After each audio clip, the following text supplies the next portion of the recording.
Here we go. Here we go.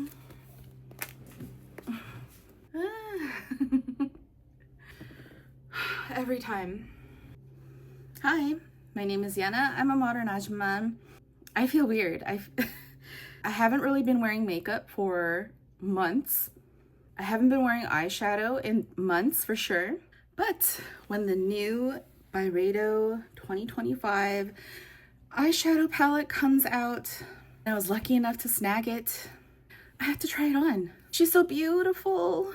I mean, I obviously have to go straight in with this color, which is like right here and right here.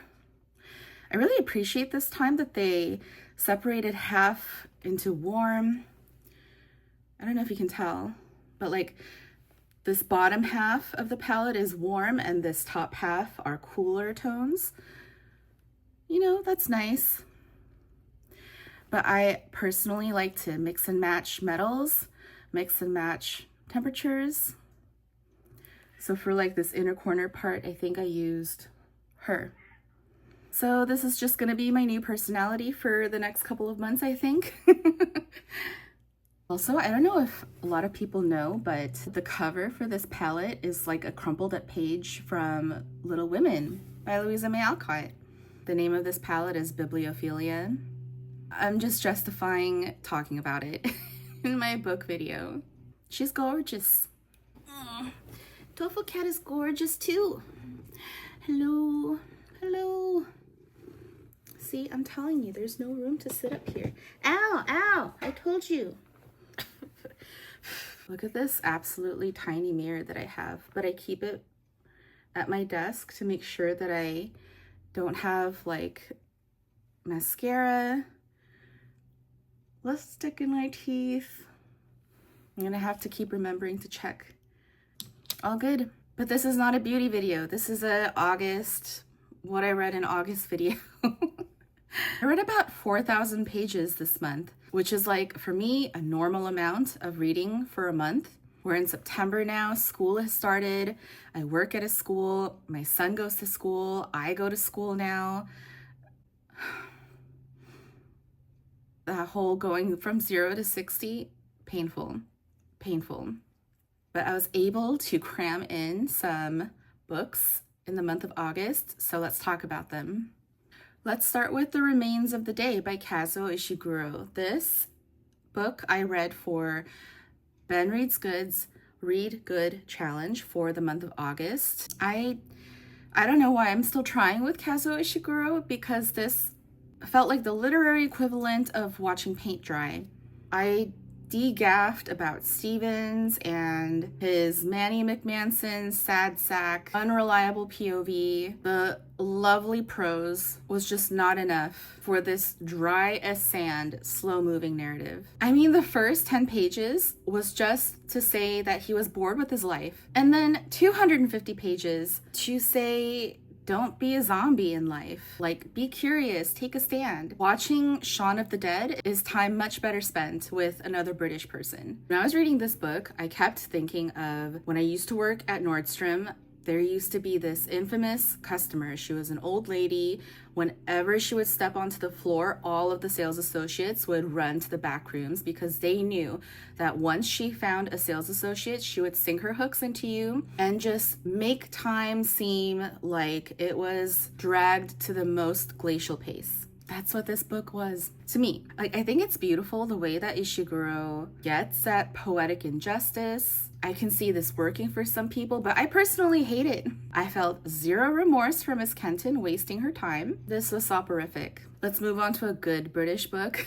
I read the second installment of the Cazalet Chronicles, Marking Time by Elizabeth Jane Howard. This installment is set during like the beginning of World War II, when the family is living their lives amidst war. Some of the family members are in the war fighting. And I thought that was a really interesting narrative, seeing how despite a world war, life continues, like normal life continues, just along with the business of war. Like, kids are still going to school, bills still need to be paid, how the people are feeling for their loved ones who are away fighting, what they do with themselves, the lingering hopelessness that they struggle with daily to push aside. I love in big chunky books like these, especially when it's part of a series, how you really get to grow up with these characters. You really get to know them, every facet of them. I loved how the children are growing up. Oh, there is a delicious, delicious chapter that just had me loving life of, what was her name? Louise, my girl Louise. It was one of the most glorious coming of age chapters, like visiting your best friend's family's house, seeing all the differences with your friend's family that are different from your own family, like what you thought was normal this whole time turns out not so much to be. All these different foods that you've never been exposed to, the political, cultural dinner table discussions, book shopping for each other. Oh, I was squealing at that part. Just an absolutely life-changing coming of age event for a young adult. I was just hyperventilating in my hand the entire time. I just so wanted to be there and experience it for myself, except of course the father bit. Yeah, I absolutely love this series. I love this book. I love this cast of characters. This has me loving life despite everything else. I'm still forcing myself to go slowly, just read one book per month to make room for like all the other books that I'm reading every month, and really devote this year to this series. I'm having a good time. Another series I also happen to fall into this year, that's also British, is this little known title, Harry Potter and the Chamber of Secrets. This is also the second installment of the series. I'm only saying this because even though Harry Potter was coming out as I was growing up and all of my friends were reading them at the time, I never did.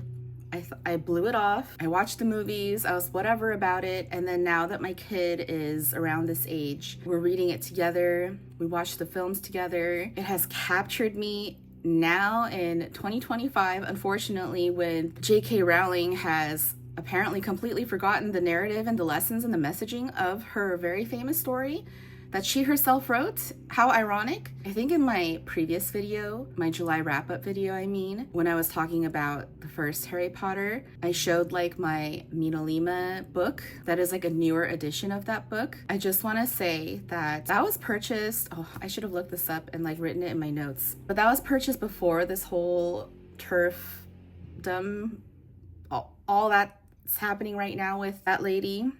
This is my husband's original first edition hardback covers, which is what we've been reading from. Anyway, horrible, hideous person, but the story is still wonderful. Like, there's no denying that. And I am like legit having a good time reading this. There is another wonderful visiting your best friend's house chapter in this book that I absolutely adored. Like the utter coziness of the Weasley home, the Weasley family in general, that whole like big family vibe I have always, as an only child, been so jealous of and coveted all my life. That whole chapter, I just wanted to live in it. Like, I don't want to be one of the Weasleys. I want to be the visitor visiting the Weasleys and being the person who is jealous of the Weasleys. Like Harry. Even the whole, like, Draco buying his way into the Quidditch team is, like, the exact diabolical thing that you love to hate, but made me feel that much sorrier for him because of all of his parental pressure, even though he continues to spend the rest of this book being absolutely vile and racist. Like, the more awful he was being, to me it was that much more implicit how heavy the burden he carried from his father and his family, which like totally shows in that part of the book where he's telling his honest thoughts to who he thought were his friends. I can't believe I'm like trying not to spoil things about this book now. And I couldn't believe that in 2025, even though I watched the movies like multiple times, I never understood the purpose of the Gilderoy Lockhart character. I was just always so distracted by my personal hate for Kenneth Branagh. I hate him. So much disdain I have. But for the first time in 2025, after reading The Chamber of Secrets, I finally understood that the whole point was to mirror the Tom Riddle Voldemort character and how there's two sides of a coin, the outer facing good and the inner bad, the inner evil. Yeah, real light bulb moment. And that kind of thing is what makes me want to keep reading this series. With like no shame, by the way. Mrs. Weasley is my absolute favorite in this book. Hermione was my favorite in the first Harry Potter. I mean, what a glorious mom. Yeah, I can't believe I had such a hard time getting past this book, because what would happen when I was younger, I'd have a great time reading the first book, start the second one, but then it would drag and I would just not finish it. That happened multiple times. And now, I suppose, once my prefrontal cortex has fully developed, at the almost age of 40, I'm finding this to be just as, if not more wonderful than the first one, The Sorcerer's Stone. Oh wow, I read a lot of British books this month. I read N or M by Agatha Christie, purely because I purchased this Agatha Christie reading tracker, which is so cute. I mean, first of all, it looks like this inside, and now I'm just realizing that I never wrote in it, even though I finished the book. Hang on, let me update this. Never mind, I just realized that if I wrote down and then showed you like who the murderer, who the victims are, who the murderers are, it would spoil it for this video. So I'll just show you what this diary tracker looks like. It is yet another notebook that I have to write in for the next couple years. Even though I've read pretty much all of Agatha Christie books, there are still like some that I've yet to read, but I don't mind. I don't care. I think this is going to be a really fun way to spend my time and reread and kind of have like a different take this time around, I guess. So I read N or M purely because I purchased this tracker. When I was looking in my Goodreads, I realized that I have a Goodreads, what are they called? Tags? Bookshelves, just for Agatha Christie, where I have all of my reviews. But I noticed that some books, some titles, for whatever reason, I just don't have like a written review for, and one of them was N or M. So while I'm doing this tracker, I might as well fill in my Goodreads written reviews for Agatha Christie books that I have missed, as well as for Storygraph. I do have a Storygraph. I never really used Storygraph because I never took the time to learn how to use Storygraph. And so I'd always just use it more or less as like a tracker to see, you know, how many books I read by one author. I would just give it like a star number rating. But going forward, I'm stopping that, and I will use Storygraph more, put in written reviews into Storygraphs henceforth. So N or M, did I have any new takes this time around? You know, this still does kind of resonate because this is another World War II setting narrative. So many things are very much still the same, such as jingoism from old men, passionate rebuttals to that against too much patriotism, and the stupidity of dying for one's country from young women. The Tommy and Tuppence series, I do always find to be a little more on the juvenile end, especially the first two installments of this series, because they're just younger and so their POV is younger. And I always find Agatha Christie to be not very generous in her depiction of younger characters. Like, she's quite finger waggy with them. But I do like these older Tommy and Tuppence books because it does speak to like the injustice of old age. I think Agatha Christie wrote them while she was in her later years. So this N or M is like the one in between, set in wartime. All of that is the context that you do need to think about when you go into this book. I mean, should you choose. Just know that that is part of this. Yeah, I liked it. Oh God, I pray that this is the last British book I have this month. I don't know. But I read Pride and Prejudice by Jane Austen via audiobook, read by Rosamund Pike, which came out like in 2014, I think. It was definitely the 2010s. But I'm just holding up my penguin cloth bound because she's pretty, and I found her to be a great performer, very pleasant in like her measured alto tones, alas falling to stereotype with like the deeper gruff voices for Mr. Bennet, for Mary, and then like the higher pitched tones for Mrs. B and Kitty and Lydia. Her Mr. Collins is as odious as her chic voice can allow. But really, I read Pride and Prejudice, reread Pride and Prejudice, I don't know for how manyth time, but there's this wonderful Instagrammer who has been doing these reels like with a POV of being one of the townspeople. And I'm totally in love with them. It just perks up my day every time he uploads. Of course, I miss Ben and his wonderful lip syncing for Pride and Prejudice, but like Blue Light Boyfriend's reels are different because he's the one talking, he's the one writing all the lines, and I just felt like I've been reading too many serious stuff lately, and so I thought I would lighten it up with something not so, junky, something still like delectably smart yet frivolous as a Jane Austen. There's so many delectable in between the lines stuff in Pride and Prejudice, and parsing through all that is part of the fun. I love its cattiness, the whole can you believe vibes.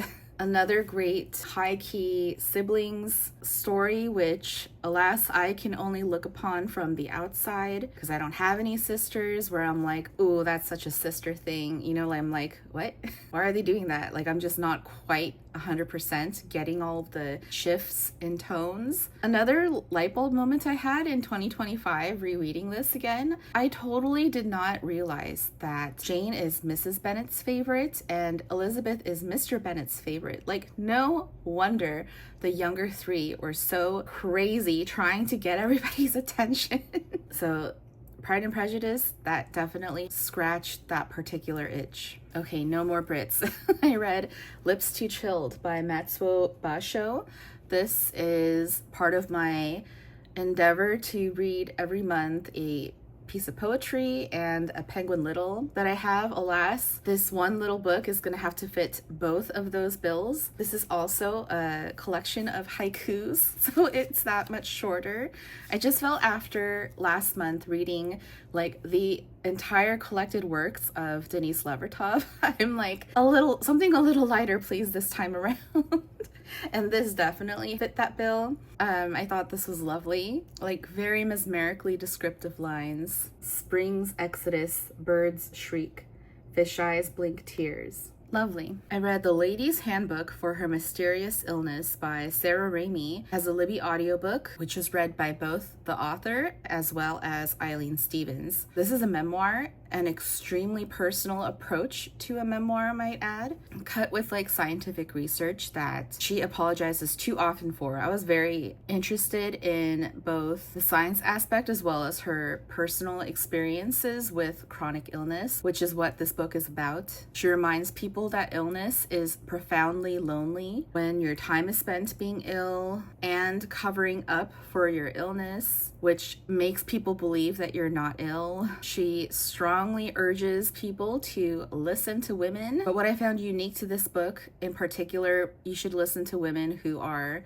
deemed weak, who are socially deemed weak and overall sensitive. Like, they're the ones that should be listened to because they're the ones who clock the bad things that thicker people can be accused of ignoring, like the nuances in violence and poor quality that can ultimately lead to bigger harm. So I like that the overall message of this book is not simply listen to women, but like listen to women because when they tell you that something's wrong, just listen and hear them. Don't try to fix them, which is just another way of shutting them up. Empathy over answers. One of my jobs has been working in like a hospital setting. I work at a medical school, and so I've been trying to read more health books and like patient-focused books. And also for myself, because I'm personally not somebody who goes to the doctor for every little thing. I actually should go to the doctor more often than I do. I've never grown up with healthcare because I never had health insurance. So that's another reason for wanting to personally educate myself in the doctor hospital sphere, like what is normal, what I should do to advocate for myself better, like how I want to think about looking at medical histories and medical relationships. I don't know if you've noticed that lately, especially this year, I have been reading several books about like health, female health, and that's the reason why. Some quotes that I really enjoyed. A profound lack of anger is no gold star achievement. I do not want there to be any mistake about this. My return instead began at the precise moment in time that I unapologetically, unabashedly, and unrelentingly commenced a full and passionate embrace of some wonderfully negative thoughts. Another surprisingly delightful book that I read this month is How to Disappear, A Portrait of Radiohead by Colin Greenwood. It's a lovely photo book with some essays written by Colin Greenwood, who is the bassist of Radiohead. Radiohead is one of my favorite bands of all time. It is a signed copy that my husband got for me for a birthday present, and it was really thoughtful because we were having a conversation where I was telling him how much I love seeing process. That's why I love watching the special features in DVDs and Blu-rays. This conversation was happening as I was watching Twilight with my son, who is definitely a little bit on the younger side to be watching the entire movies. But I'm taking it, and like any good parent, I'm showing him, because of course I own the full series on Blu-ray. As soon as the movie is over, I play the entire special features. And yes, I do make him watch it, but he does watch them. It's given me so much delight. But I'm explaining to my son how this is the way that movies are made. This is the process of movie making, and how much I love seeing it because it shows you how decisions are made and how things came to be in the final product. And I was telling my husband how I wish Radiohead had like documentaries and, you know, all this like process footage. And he found this book, which is essentially what I wanted. All the photographs are taken by Colin Greenwood, which is why he isn't in any of the photos.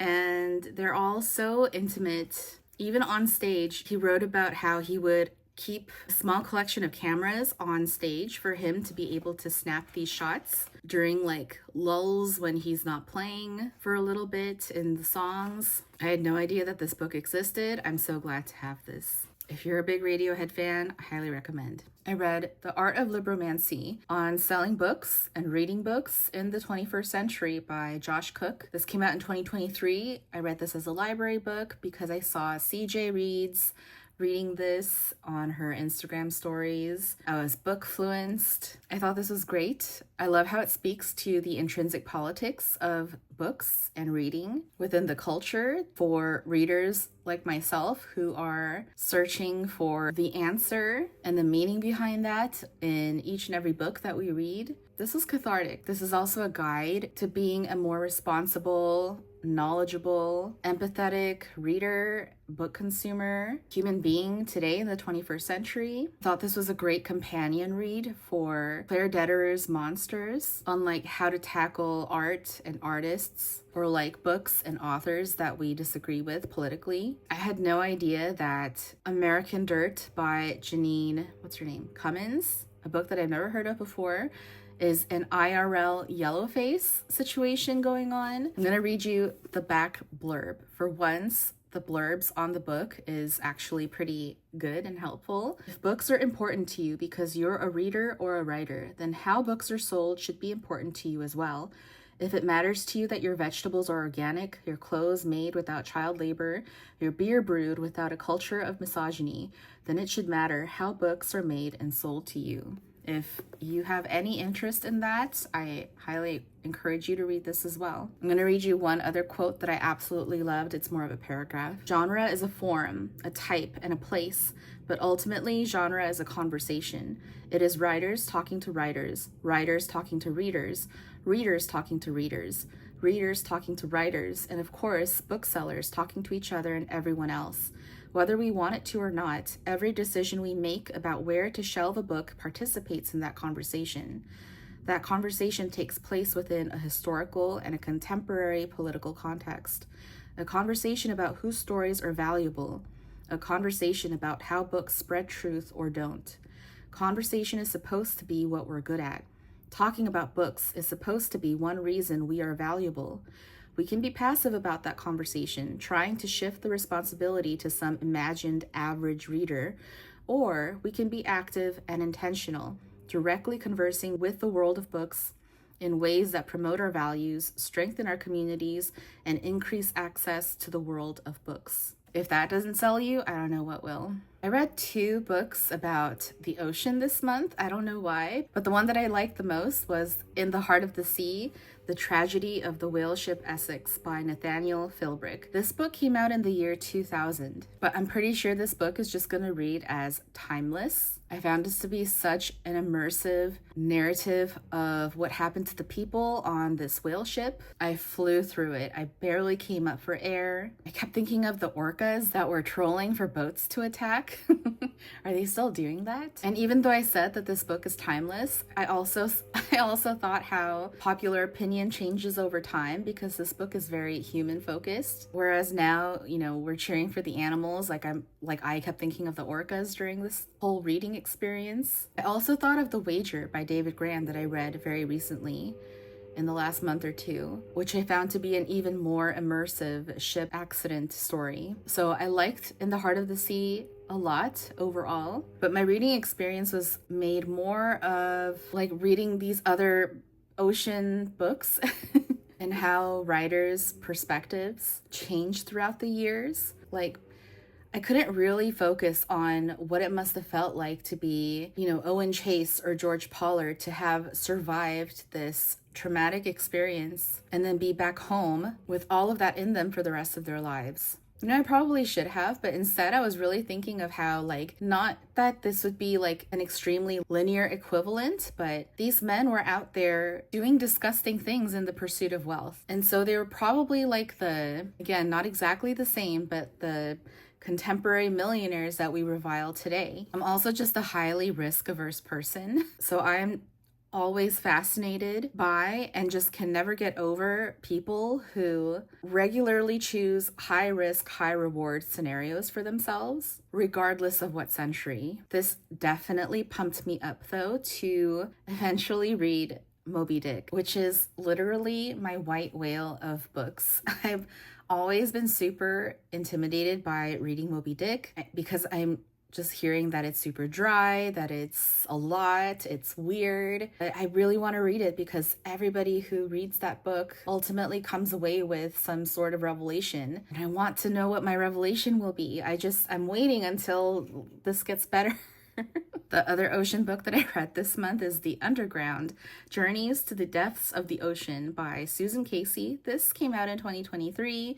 I read this as a library book. Very informative. I learned a lot of things, like Charles Darwin had seasickness for 5 years. I didn't know that that's a thing. How horrible. That there were Japanese World War II midget submarines. This fed my lifelong random interest in deep sea creatures. At one point, I wanted to be a nature documentarian. This was when the whole Planet Earth series were coming out, brand new, and I thought it was the coolest thing ever. And even though I hate nature, I hate being outside, it was my dream to be the person behind the camera capturing all that footage. Needless to say, that did not happen. A very unrealistic dream on my part. The most interesting thing that I thought about the Underworld was how the people who work and populate this world of deep sea ocean research and business community are so interesting. They are extreme types of people.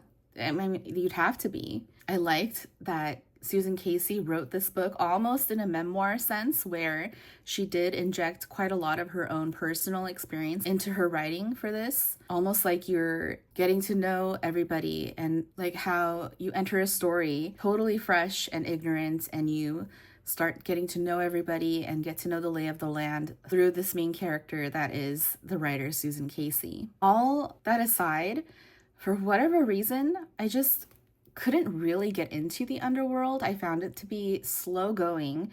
I flew through In the Heart of the Sea. This is set in, when was this? Not that far long ago, the 19th century. And this is circa right now, but I just found this to be a little bit more boring. I did laugh to myself thinking about how Susan Casey must have felt so irate and so annoyed after that whole Titan submersible with the billionaires sank pretty much immediately after the publication of this book. Yeah, I don't really have very many takeaways other than I guess to state the obvious, deep sea drilling is bad. How crazy it is that our trash, our microplastics, our toxins are found in the deep abyss. If you have any interest in the deep oceans and nonfiction books of this kind, give it a go. I read Luminous by Silvia Park as a library book. I've already forgotten almost everything about this. Maybe everything about this book. Like right now, at the top of my head, I couldn't tell you much about what this book was about, any takeaways that I had. I am gonna fully rely on the notes that I took. What did I write? Dense, hard to follow plot, but without it getting deep at all. Yes. Presenting interesting ideas in a mild way. What makes a person? Who do we deem important, and why do only they receive dignity? Or perhaps it is deep, but in a way I didn't catch. A very if you know, you know kind of tone. What are the implications of the North and South Korea in this world? The class and cultural distinctions. Interesting that it's a Korean setting where plastic surgery is so common, making everyone look alike. Hyper-competitive culture demands people to perform at robotically accurate standards, but none of that gets explored. Not about it, really. Not particularly well written. Those are the notes that I took down while reading this. Now it's all coming back to me. Yeah, I was very underwhelmed by this. Like, I just kept flipping page after page going, I don't care, I don't care, I don't care. Oh, I pulled a quote. He hated how there was so little left of him and still people wanted to tear him down. Oh, I said that was just lame and not a prose flex. At no point did I feel invested in anything going on. Anyone. Too many details mentioned, left without meaning. Kept waiting for it to get good. So apparently that's how I thought about Luminous by Silvia Park. I seriously don't remember anything about this. If you read this and if you thought this was like incendiary or just if you liked it in any way, please let me know what you thought. Yeah, come at me in the comments. Just nothing hit for me with this. I literally feel like I had a lobotomy from this book. Regarding this book, I read 9 stories by Tom Perrotta. This I definitely remember and recall and have lingering fond thoughts. This is a short story collection encompassing American middle class suburban drama that I am all for. I really like the titular story. It's all about like what could have been set at a school dance, the arbitrary rules that we make for ourselves, literally cock blocking the more natural way to live. The story about the old woman reflecting on her life was like a sucker punch that came out of nowhere. To me, this was all about the little details, the way a realization unfolds. What I love about every Tom Perrotta book that I've read so far is how much he injects so much empathy into every character, both good and bad. I had like existential slow-mo daydreams about my life, my kids' life, growing up where we are, and what it'll all be like, how it all is, like weeks after finishing. If that's 9 inches, someone's got some explaining to do. Last and definitely not least, I read Shoko Smile by Eunyoung, translated by Sung Roo. This is my last one woman in translation selection. Lately, I've been reading several lackluster Asian American books. I guess Luminous is the standout of those. That just for whatever reason that I can't quite articulate and work out, none of them have just felt right or like something's missing. I definitely don't feel that here. I can't say why. I hate to say that this just feels much more confident in its place, in its time, in its history, its knowledge. Like, I don't feel like the writer is making up stuff. I feel like everything that she wrote is something that she concretely knows to be truth. There's no embellishment. It all felt almost to the point of it being like slightly flirting with YA territory. It's just her writing down what's happened to her, what's happened to the people around her, what's happened to her people. I was reading the titular story, Shoko Smile, at work, like while I was on break, and I embarrassingly started tearing up so bad right before I had to go back in. Yeah, Shoko Smile, incredibly good. The rest of the stories, just as good. They all sent me straight to tears right away. It just does the thing that great literature does, where it puts you in someone else's shoes, Makes you feel things that you otherwise would have never felt. Yeah, I really like this. It's funny because I always kind of blew off this book just for this kind of bland cover, whereas Almond I was dying to read because of how good this cover is. But when I read Almond recently, I was very underwhelmed by the narrative, and Shoko's smile, I was extremely impressed. So don't be like me, and don't be a cover whore. Don't be a materialist. This is so good. All his life, Grandpa had been a gruff man with never anything nice to say, but who would have guessed the reason to be simple embarrassment? I thought about how he began killing his own embarrassment only at the end of his life so he could tell me things. He was born in an era that scorned the expression of feelings, calling it unmanly. Despite such censorship, signs of love had at times slipped out of him. I like this a lot. How are we looking? A little shiny. Guess what? I also have these Japanese blotter papers. You don't know how effective these can be. Bam. Bam. Better? Better. So that's everything that I read in August. Summertime fun is over. School is back in session. It's gonna be okay. I'll be okay. I'm gonna keep trying to read as much as I can.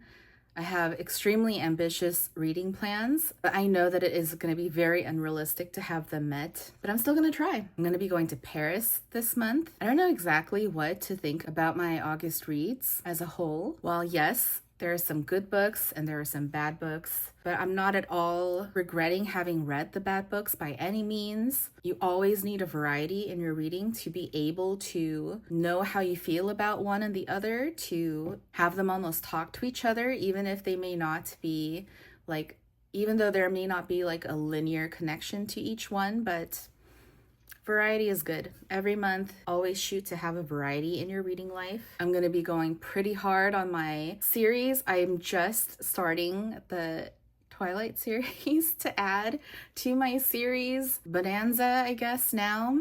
I've never read Twilight before in my life. I've only watched the movies annually, but this is the first time that I'm actually reading the books. I will report back if I continue the series or not. The Cazalet Chronicles has won my heart. The Harry Potter series, they're pretty good.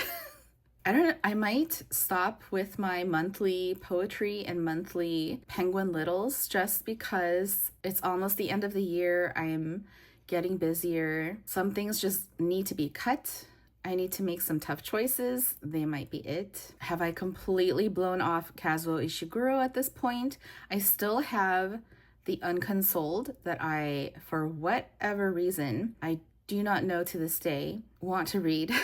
So I'm probably going to read that before the end of the year at some point. I'll probably hate it, but we'll see. I tried to, like summarize at the end of my wrap-up videos of like what my takeaways of the reading month was. I still don't know. I might not have one. So with that, thank you so much for watching.